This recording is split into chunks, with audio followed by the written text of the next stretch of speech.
Hi everyone and welcome to today's training. This is Stephen with iFoundAgent. Just wanted to do a quick run through with the campaign builder and exploring the options in a little more detail. We do have some other demos that cover this pretty thoroughly, but I wanted to make a video just specifically for this campaign builder. We imagine that you're going to be using this campaign builder when you're logged into the back end of your site most of the time, more often than the other areas. So this one's important to get right. To just recap real quick the premise as to why we built the campaign and really why we do what we do, is that most real estate businesses are referral based. As time goes on, if you've been in the business for any length of time, you'll know that's true. And what we know for a fact is that real estate agents have too many jobs to do. And one of the ones that just fall off the radar, which are really important, is just following up with your clients and marketing yourself. So, so just it basically means that you're missing out on a lot of business. In fact, NAR posted a stat in October of last year, of 2016, saying that about 88% of buyers would want to use a past real estate agent or were happy with their experience, but only about 11% did use a past agent. I mean, there's so many tools out there available now. It's like you have to recompete for your business. So we want to put a stop to that. We want to disconnect people from Zillow and the like, and remind them that they have a resource in you and your website. So without further ado, let's just jump right into it. The first thing that we want to do in the campaign builder is add somebody to your, who we're going to send this campaign to, basically, right? And remember that this is meant for anybody that you know that they're, if you know what area they might be interested in the market and you know their email address, then this is for them. Which, if you don't have an organized database, I'm sure you know plenty of people that you can throw in here. Um, so, you may be hesitant to send listings to people that are not ready to transact, but I'm going to argue the opposite here. We want to send listings to people that aren't even in the market right now, because most people are keeping an eye on what's happening in a certain neighborhood, maybe where they live. They want to know what's happening in the market around them, so we want to provide that detail for them and remind them who their real estate professional is, which is you. Okay, so jumping right in here, we're just going to pretend that, I'm a real estate agent, which I'm not, but let's just pretend I'm a real estate agent and I just sold a house to a gentleman named Bill, and, Bill now, just moved in a couple weeks ago, loving life, very happy with his purchase, loves me as his real estate professional. And before that feeling dies away, I want to make sure Bill never forgets who I am, and he can keep an eye on what's going on with the market. I know Bill may not be ready to buy or sell again, maybe not even for 10 years or more, but needless to say, we want to just remind Bill who I am so that way he can refer other people to me and come back to me when he's ready versus, going to Zillow and compete, and then I have to compete for Bill's business with maybe 4 other agents. So, so I'm going to add Bill. If I already have Bill in my CRM, he'll just pop right up. So if I just type right in, you can see I use Bill a lot. Here's Bill Demo 5. If Bill is not in my database, it's really, really simple to add just from right here. We get a lot of people asking us to import contacts into the system. We can. It's a little difficult, but in my opinion, it's better to do them on a one-on-one basis because you know that you're setting up searches for these people one-on-one. So you click this little Add New Contact button. You put their information in here. Bill Demo 6. Email address is Bill Demo6 at ifoundagent.com. Obviously, this is just junk information, but you're going to be putting in your contacts information. I would say as long as you have their first, last name, and email address, that's a really great place to start. If you want to add more fields, there's more fields here for you. Otherwise, just go ahead and save and close. So that's how that works. You can see Bill's in the space there. We have this nice large map, and this is here for your benefit, but you don't have to use it. There are some areas in your MLS that are very hard to define with any type of search. There's some searches that require you to draw a polygon, and this map is here and available for if you want to do that. So down here at the bottom, there's a couple of tools, and one of them just has an odd shape, which just says draw a shape. So if I click on that, I just want to show you that I can create a polygon just by clicking, and it makes a starting point. If I click again, it makes a pivotal point, and I can keep clicking around to make any sort of shape that I want, right? And then whenever I'm ready to finish it, I can go ahead and just come back to my starting point and click. You see my mouse changes, and now I can click. So there's my shape. I can drag this around if I misplaced it a little bit. I can use these little things to change the shape. You can see there's like solid white ones and semi-transparent white dots in the middle, and these just represent like ways that you can further change the shape if you so chose. So that's the tool in general. You also have some coloring options down here, so I can change the color of the polygon if I just like a different color. But really this coloring feature is meant because if you have multiple polygons, so yes, you can do multiple polygons. Let's say we need that area and this area over here. I can change the color of them. So I can click back on this one and maybe change it to blue. And so, I can have different shapes and colors, and it will the search will then only pull listings within these areas. The reason why we have the color changes is obviously for aesthetics. Sometimes you would just want a little different color, but the main reason is down here below. You're going to see in this campaign builder in different areas of search of your site, there's always going to be this selected criteria collection of different search options, and you can see the different polygons in here, and they're color coded. So there's I'm not even sure what color that is, magenta and cyan maybe. So I'll go ahead and if I just click on this little X, actually let me just scroll up a little bit, click on the little X, you can see that disappeared. And same with this one. If I click on the little X, it's gone now. So I do not have to use the maps if I don't want to, but it's there if you need it. You can drag to pan around. There's a zoom in and zoom out button off to the right, so you can use those to navigate. By the way, this screen is completely mobile friendly, so this does work from your phone.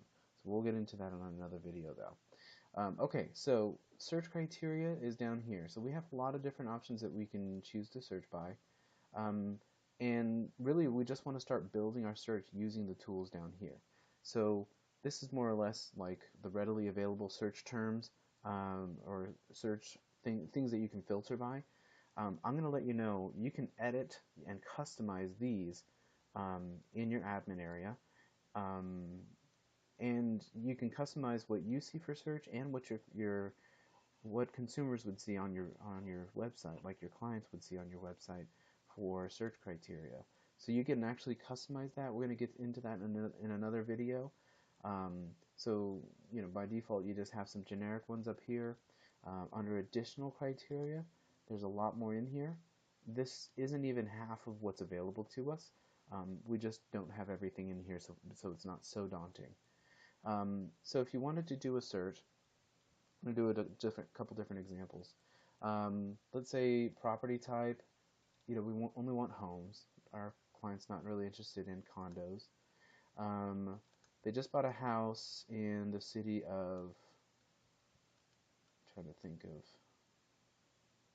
like a community that I haven't done lately. I'm going to do El Mirage. Alright, El Mirage, and then, so let's say they just bought a house in El Mirage. If I wanted to narrow down their search by price, bedrooms, bathrooms, I could. If you can see, these fields have like a minimum and maximum. And if you notice, the style of this tool is just that if you click on it, it drops down with a menu, and then you select your options or fill them in, and then you click the little add button. So if I wanted a minimum price of 100,000, obviously not filtering very much here by doing that, but I could do 1 to 150, and then I can hit add, and then it adds my criteria down here. So if I wanted to change that, let's say, this doesn't make sense. I'm not going to really find too much there. So I'm going to go ahead and just click the little X's, and then I can go through and add more criteria if I want to later. By the way, these every one of these options, if you just click on the icon again, it'll roll up, or you can click on this little up arrow to roll it back up whenever you're done. Okay, so that's basically how you use this tool. Additional criteria, It's just an area for you to have, more criteria you can filter by, but not right in your face. Listing status, I think that was pretty important. I might consider moving that up to search criteria later, but for now, Bill just bought a house in El Mirage, and so I'm going to send him closed listings as maybe a primary search form, just that way he knows what's happening in the market. But I mean, I don't want every closed listing out there, right? Maybe just the last 90 days to give him an accurate depiction as to what's happening in the market now. And so we have this days back field, and with the days back field, I can put in 90 and add that. So now this search will filter by what sold in the last 90 days. Subdivision, so if there was a specific subdivision he purchased in, I can think of a subdivision in there, so I'll just put that. So there's where he purchased. I think with this criteria, this should be really relevant and helpful for Bill. One thing I didn't note here are a couple different things. Budget criteria is awesome. So if you have a buyer that's looking for a desired monthly payment, you can play with these numbers if they've been pre-approved or you have a general idea as to what kind of term they're going to be getting. You can actually search with a desired monthly payment, and this system will give you homes within that range. So it's a pretty cool feature, pretty unique to us. And then also down here in the selected criteria, one thing that you don't get to choose up here, but you do change down here, is just the class of listing it is. So in most MLSs we're connected to, we have residential, rentals, and lands, lot and land. So if you were doing a special search involving those, you can change those here. Okay, so I'm done putting in my criteria. Now I want to know, does this search provide the kind of results that I want to be sending over to Bill?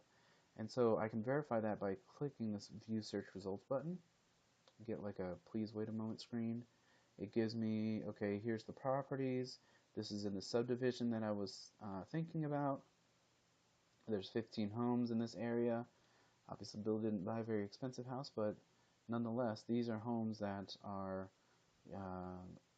they're all sold, and there's only 15 properties, so I would put money behind the fact that these are all within the last 90 days, although I could open these and check them if I wanted to. So this looks good to me. I'm pretty happy with these search results. I'm going to roll these up because I don't need to see them anymore, so I'm going to click that little roll up button, that up arrow. Alright, so then campaign title is going to be for, so this is a search for Bill. Bill, here are your, let's see, here are homes that recently sold in your area. Right, so we can name this anything. This campaign title is going to be at the top of the page for the link that you're going to be sending Bill through this process. So this is more or less the title of that campaign. Right here, like I said, one of the other areas that agents really struggle is marketing themselves. With a click of a button, we can make this a blog post as well. So we can take this search criteria, throw it in a blog post, and others that may live in that area or may be searching that area, we're giving them an opportunity to find us. Google likes to see blog posts. They see, hey, it looks like you've been updating your website. This blog post is going to have search criteria. This is data that it can sink its teeth into and really understand what you're putting out there. So blogging really helps, and we're doing this in a way that you're not having to be overcommitted into the time spent making a blog. So, and then the other thing here is that we can connect our sites with a third-party tool. We can connect our sites and make them syndicate to social media immediately. So if you have that setting already set up, as soon as this blog post gets pushed out and to the website, it'll also get pushed over to social media, so your Facebook page, Twitter, LinkedIn, whatever you have. So again, marketing yourself really comes down to the click of this button and then adding a title that's appropriate for a blog. So because this is a blog for general purpose, I'm not going to reference Bill's name in here. I'll say something like homes that recently sold in Arizona, Brisas, El Mirage, AZ. So this is the name of the community I was searching for, the city. You can see that there's a lot of a lot of keywords in here that people might be searching for, so I'm helping better my chances of Google playing matchmaker with my site.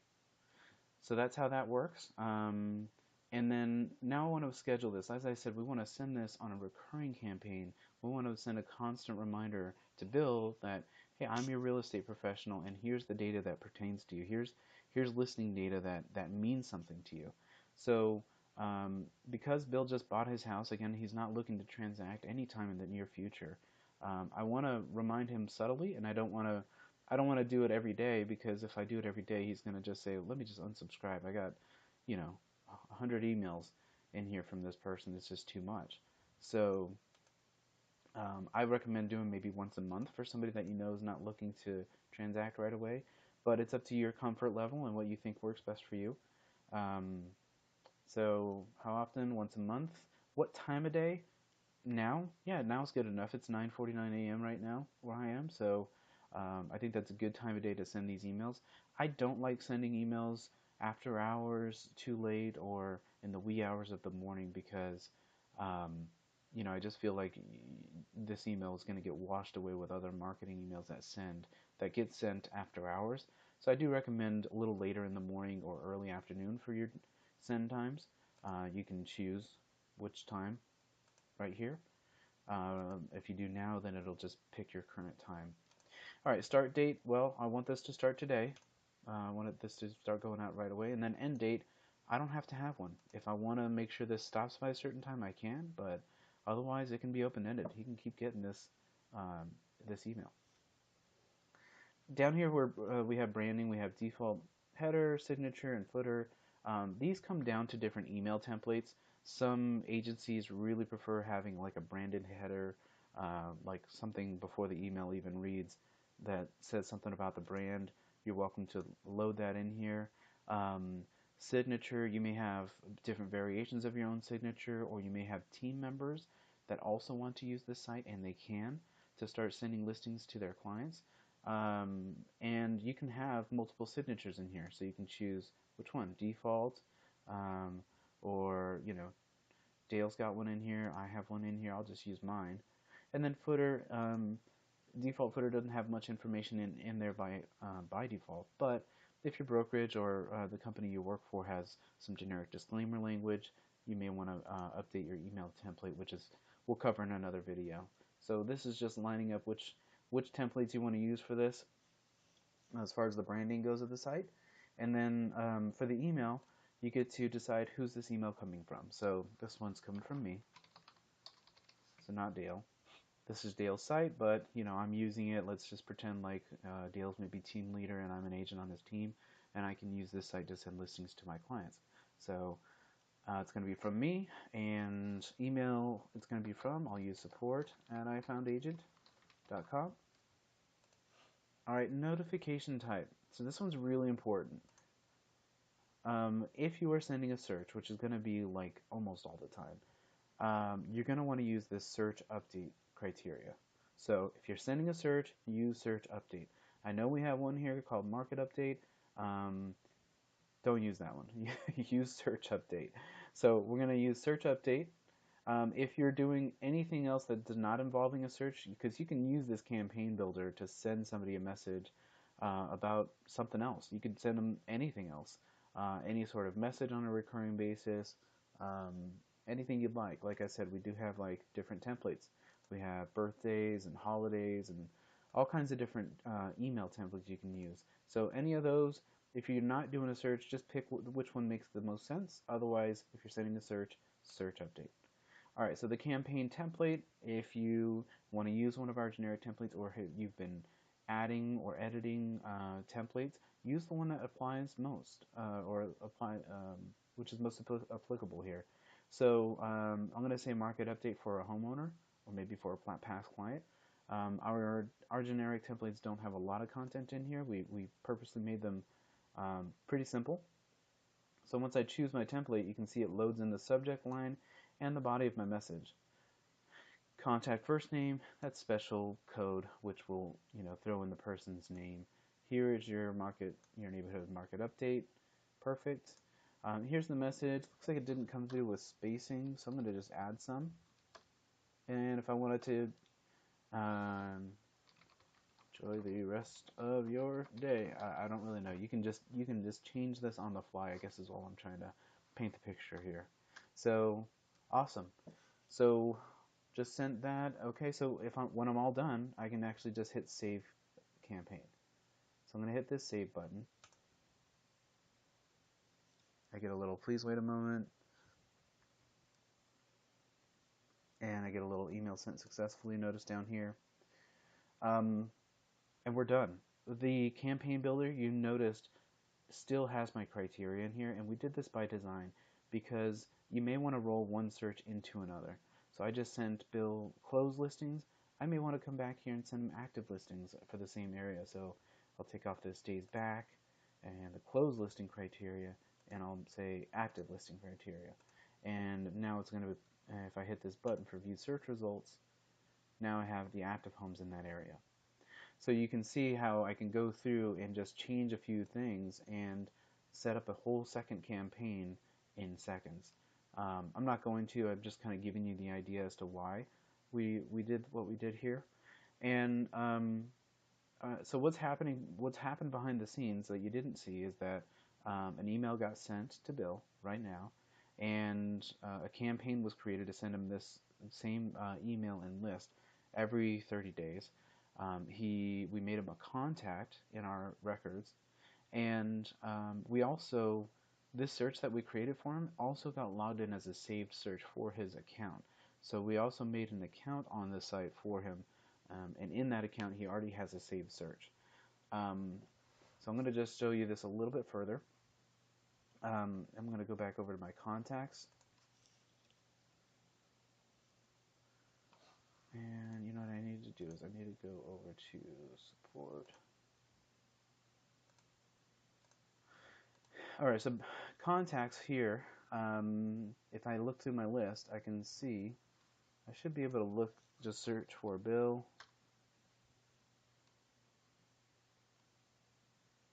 Am I on the right website?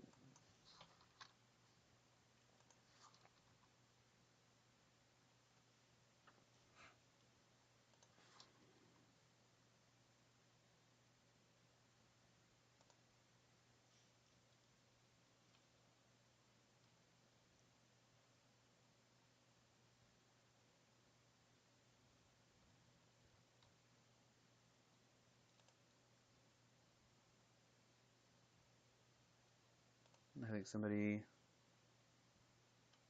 in here with me and actually just deleted my my contact. I guess that's the danger of using a demo site live, is that other people may be in here as well. So okay, so here's my contact for Bill Demo 6. If I open them up, I can see his contact information's here. I can add contact information. You can see he has a saved search with that campaign we just created for him. And you know, typed grammatically incorrect, which is always a plus. All right, and so now if I go into my email, here's where Bill Demo 6 got an email. Bill, here's your market. This is the email that the client got. Here's your neighborhood market update. There it is. Enjoy the rest of your day. That's what I fill in there. There's my signature, right? So view now. So I'm going to open this in a new incognito, like basically a different browser. And something special about this this link actually makes it so when Bill clicks it, it actually logs him into the account that we created for him. So here's Bill's list of homes. Bill can come back here and say, oh wow, here's everything that's sold in the community. Here's the low, average, and high to give Bill an idea of what's going on in the market. And then what's also nice is that these homes are listed by the most recently updated, so the most recently updated home shows up first. So when Bill gets this email again in a month, he's going to come back to a totally different list. This is going to be something else is going to start here, and there may be a different amount of properties that sold in the last 90 days because it is a rolling date. What's more, if Bill wanted to update his own search, he has the ability to, you know, use these tools. If Bill decides to, learn your system more and get a little advanced, he could refine this search to suit him better. So again, by clicking that link, automatically I'm signed into this account. And so here I go. I'm just going to go as Bill, and I'm going to go to the home page. Oh, okay, here's a nice home page. Beautiful. And I want to do a new search. I can do that, with the advanced search thing. Boom. Very similar to the interface you just saw. Bill can start his own advanced search. He can go to the area map on your website and say, well, I know sent me a list of homes in El Mirage, but I want to take a look at homes in Phoenix, and you can use the area map too to go through and try that out. And or if he wants to go and get what's his home worth, right? He can use any area of your website. And the reason I'm clicking around to show you this is because, meanwhile, back at the ranch, I'm going to go back into Bill's contact as the agent. And I'm wondering, hey, did Bill ever click on that link? Did he get that? I can see down here that Bill not only clicked my link, which was like one of the first things he did, but he also went through and he's been perusing this website quite a bit. He went to try and get his home value. He did all kinds of different things. And different search views, so he was looking at different searches, right? If Bill were to go and save a home, let me go back over here. Just going to go back a few clicks. Here's Bill's search that we sent him, right? If he goes and just hits save a property, boom, it's saved. I can hit my account over here. So now I'm Bill looking at my saved properties. Here's the property I saved. Here's the search I saved. Very nice. And as the agent, you can see what Bill sees on his account. So here's your saved search, and here's that saved property that he just saved right there. So, all right, guys. Well, that's enough for the campaign builder. Just wanted to go over that in a little more detail. I hope you enjoyed this. We have a lot more videos coming, so just keep your eyes open, and we'll talk to you later. Thank you.